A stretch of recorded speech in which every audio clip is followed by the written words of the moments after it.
Ladies and gentlemen, boys and girls, children of all ages, welcome to Sox On Tap. Tony, my first reaction is just fuck yes, let's go. Sox versus Richmond. That's where it all starts. Because it all starts taking care of business in-house in the Central Division. That's right, I'm a meatball. You got to bring that top button swag, baby. It is always great to beat the Cubs. And I'm a homer, so I always say they're gonna. Dallas Keuchel Lamson got some beards that you should be afraid of. What everybody said when he gets out there, it's me versus the other guy, and I'm going to beat him. So I just love that mentality. It's cool and fucking tough. Steve, would you say that Tony is mad online? I would definitely say that. The White Sox winner.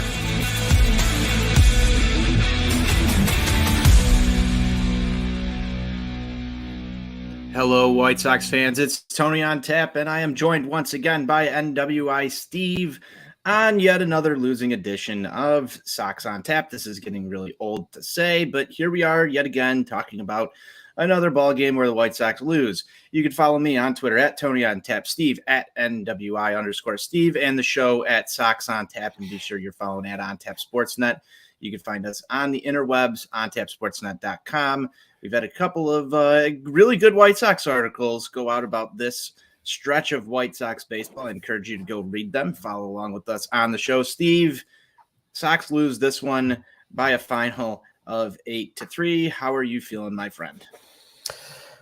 Heyo, Anthony. I exist. That's about the extent of what I can say right now. This team is sucking the life out of me at the moment. Yeah, I'm kind of right there with you. So let's just get right into today's ball game, Steve. Little questioning of the lineup once again from Tony La Russa, Luis Garcia leading off today. Luis Robert seems to be #back, it seems, as a staple in the lineup. We'll see what happens over the weekend, but he was in the 2-hole. He had Moncada make his first appearance back to the lineup. That's got to be encouraging. But then you kind of stack this lefty, righty. No AJ Pollock today, which really kind of was interesting to me, considering the bats heating up there. I'm normally not one to go into too much lineup specific stuff. I was just a little bit curious about this one. Again, it's another version of the lineup. Steve, any thoughts there? My initial thoughts are this. I commented on this on twitter.com. You have the guy that has been your best hitter. Well, maybe not your best hitter, given what Jose Abreu has done over the last 2 or 3 weeks here, but one of your best hitters over the totality of the season, and Andrew Vaughn, and you drop him 7th, especially after the performance he had yesterday. And you have him hitting behind the likes of Leury Garcia, Yoan Moncada, Yasmani Grandal, Gavin Sheets. We can talk all we want about handedness. A lot was made about the splits with Alek Manoah and the way that he has handled right-handed hitting this year. There's still no justification for that. I know I'm someone that I look at data, I look at information, but I've talked about this. There comes a point when you have to use reason. And this just was not reasonable here to have Andrew Vaughn hitting behind those guys here today. And it came back actually to bite them right in the first inning. Yeah, Steve, and just the fact that Yoan Moncada is batting 3rd, I know the name presence is there. I would have probably rather have seen Andrew Vaughn hitting 3rd here.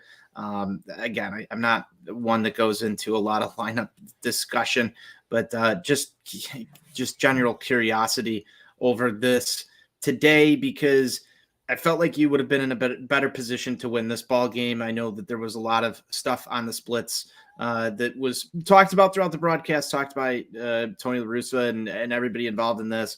Really want to see AJ Pollock in this lineup more. That's number one. Number two, a lot of people are talking about Andrew Vaughn. You gave your point. I think that's kind of almost become an echo chamber throughout the season of people who want to see Andrew Vaughn up higher in this lineup. I think to this point, he's deserved it. You've seen La Russa go and put Berger up 3rd when the bat's hot. It just feels like we're at this point getting to grasping at straws to try and see if things work, and not a lot of it has. Sox, like I said, lose this ball game by a final score of 8-3. Larry leads it off with a single, that's fine. You talk about the first inning, missed opportunities. Why don't you get into that one right off the start? I mean, 3 pitches into the game, you get your first 2 hitters on base. And you're thinking, okay, maybe they can get to Alek Manoah early, kind of do what they did to Kevin Gausman just a couple of days ago here. You've got a guy that has been one of the best pitchers in the American League. Attack him early, try to get on the board, try to build a little bit of momentum here, and you put yourself in a good position for that. What happens then? True to form as we have seen for most of the season, Yoan Moncada comes up in an opportunity here to do some damage.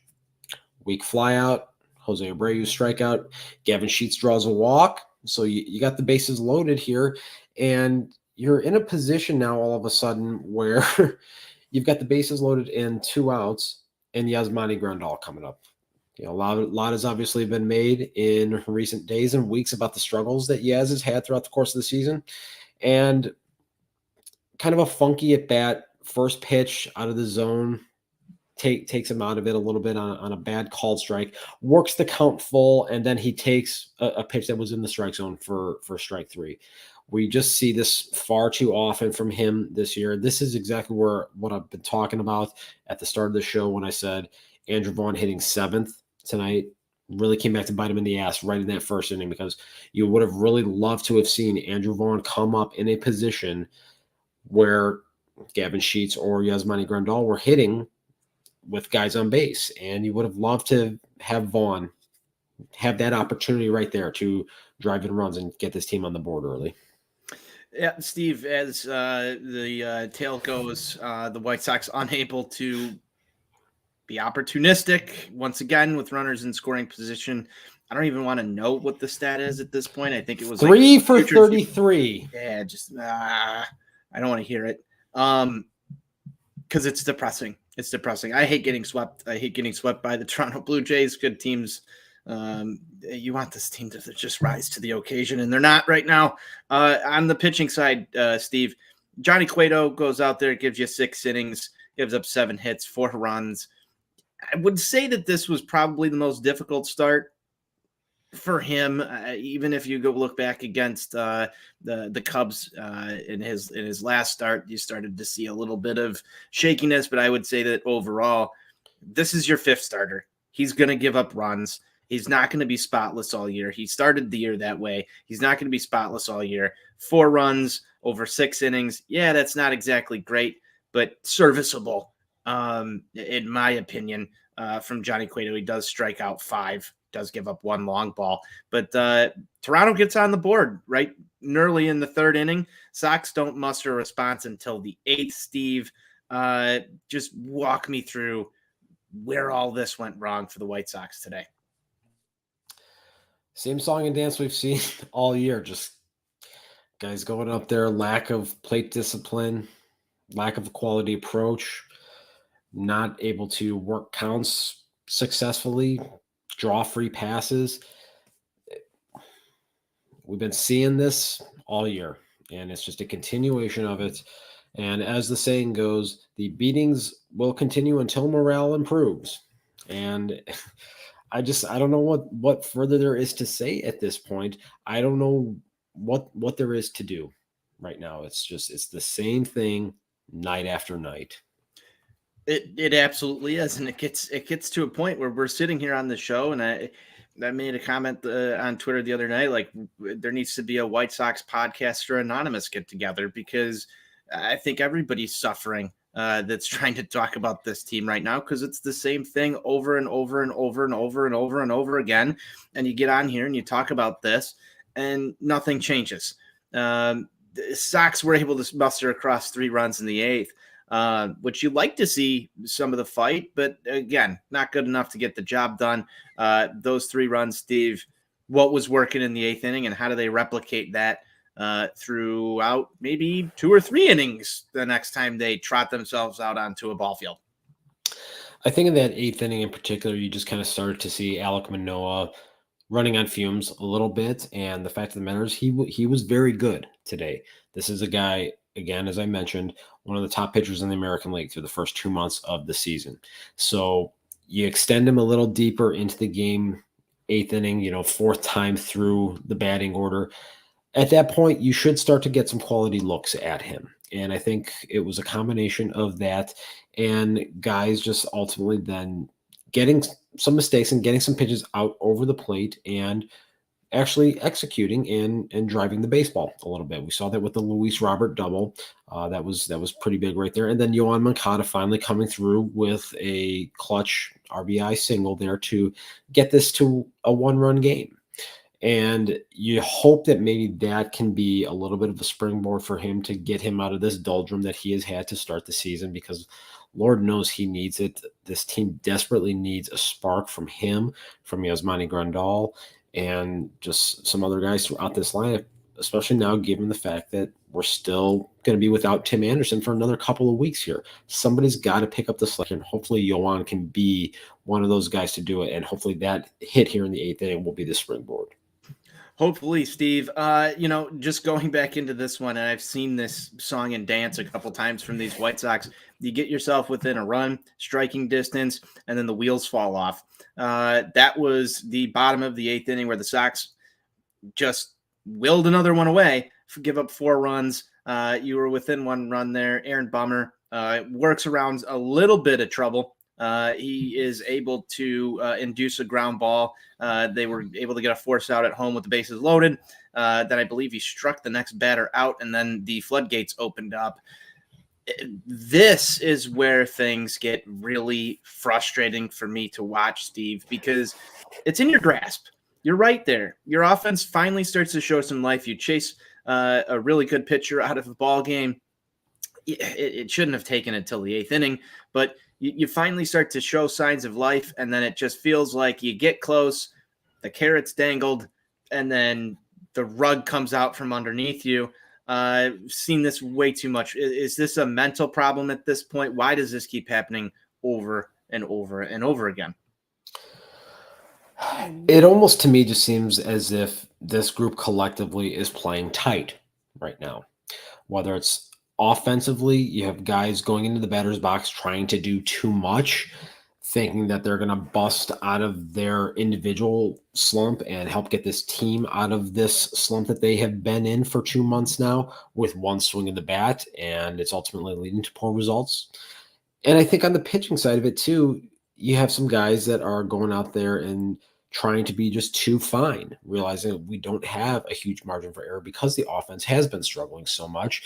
And as a pitcher, if you go out there and if you try to be too fine, if you try to make the perfect pitch all the time, a lot of bad things can end up happening. And it was fascinating to me because when Ronaldo Lopez came in to start that 8th inning and they were showing his numbers across the screen there, it doesn't to me feel like he's been pitching sub-3 ERA ball this year. I was honestly very surprised when I saw that number come across the screen there, because it just hasn't felt that way at all. He hasn't been the guy that when he comes into the games, you feel like, okay, all right, he's going to hold him here and he's going to get the bats back up there and give him another opportunity here to either add on some additional runs or come back. And this has just been kind of what it is this year. It's just been this seesaw battle back and forth with mediocrity. Very well said, Steve. Very well said. That's really all I have on this one. Do you have any final thoughts for this? Get the hell out of Canada. That's it. Get the hell out of there. Get the hell out of Canada. And that's exactly what the White Sox are going to do. They're going to travel on down to Tampa Bay. Well, first they're taking a bus down to Buffalo. Yes, as reported on Twitter.com, the Sox will take a bus ride down to Buffalo, and then we'll take a flight down to Florida. Boy, that's going to be one interesting plane ride.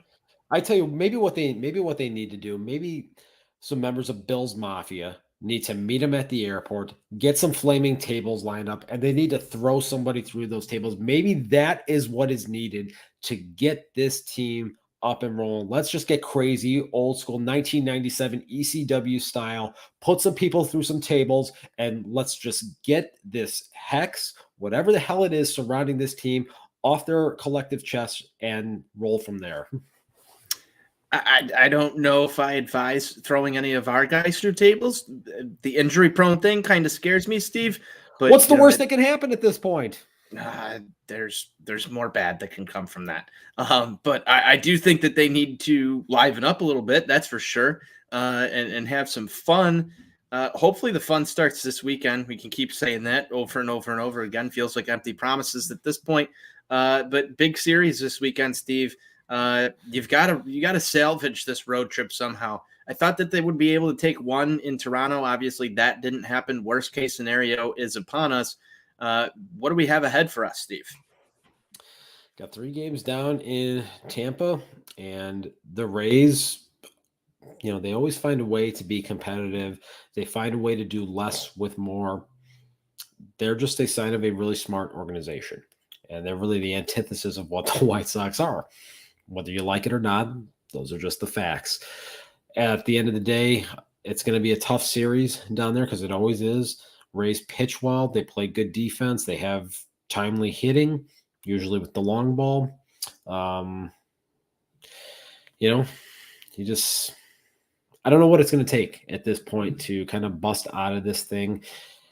Probably going to be some low-scoring games again, as has been the norm for the Sox throughout this season.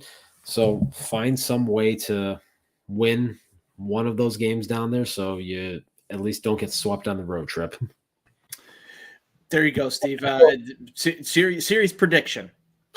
I think they get swept. I have no confidence in this team right now. I just no faith at all. I think you have to win a ball game eventually. I think they get one. But I'm tired of talking about these losses on this show over and over again. It's starting to wear on me a little bit. I think I'm getting a little irritated. Would you go as far as to say mad online? Not yet. Okay. The No, mad we're online is close, going to we're come. close. We're very close. Where are we at on the mad online meter? I would say my mad online meter is about at like 3-4. We're approaching danger zone. If we have a bad weekend that's coming up here, I know I probably won't be on the show on Saturday, but Sunday night, Sunday fun day, if we're doing one of those, if this thing goes even further down the drain, I think Mad Online might come out. It's so irritating. It's so irritating to watch over and over and over again, and just really not see any sort of different approach from day to day. It's the same approach. You can change the lineup, and maybe that's why Tony's doing it. Maybe he's trying to change the approach, change the looks, change the feel. But like right now, I don't know what you got to do, man. I mean, I've tried literally everything. Change the couch position, change your daily routine. We got to figure out collectively here what everybody has to do, what spots they need to be in to bring back the mojo. I have no idea what's going on with this team, and it's starting to get really, really frustrating. I hope they make it out of there with one win, Steve. You got any picks to click for Friday night's ball game? I'm going to go with the snow cone vendor at Tropicana Field. Snow cone vendor? Yeah, because it's going to be hot, going to be muggy out there. It's just a great opportunity for a snow cone. I know, obviously, they've got the dome and they've got the roof down there at Tropicana Field, but even in that scenario, in a nice 72-degree climate-controlled environment, a good quality snow cone in Florida, I mean, that's tough to beat. It is. Do they still have the Stingrays in a tank? They did when I was there 3 years ago. Okay. So whether or not that has changed, I can't really answer. But as of 2019, was still there. All right. Maybe I was going to go with the Stingray. Maybe it's going to help the Sox win somehow. I don't know. But I felt like the Stingray might be a good pick for this series. Steve, I'm grasping at straws at what to even discuss. We all are. Even discuss with this baseball team right now. It's hard. This has got to be one of the toughest stretches of baseball for any White Sox fan to watch. I appreciate those who tune into the show, converse with us, talk with us, follow us, and just interact in general.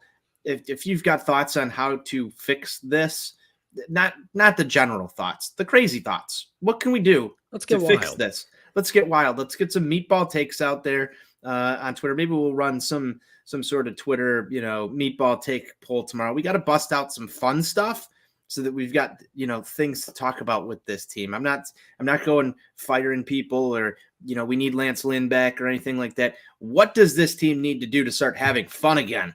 That's what I'm talking about. I don't really have any suggestions right now because, as you said earlier, and I think I've said it earlier in the season, the beatings will continue until morale improves. Maybe we need to change the morale here.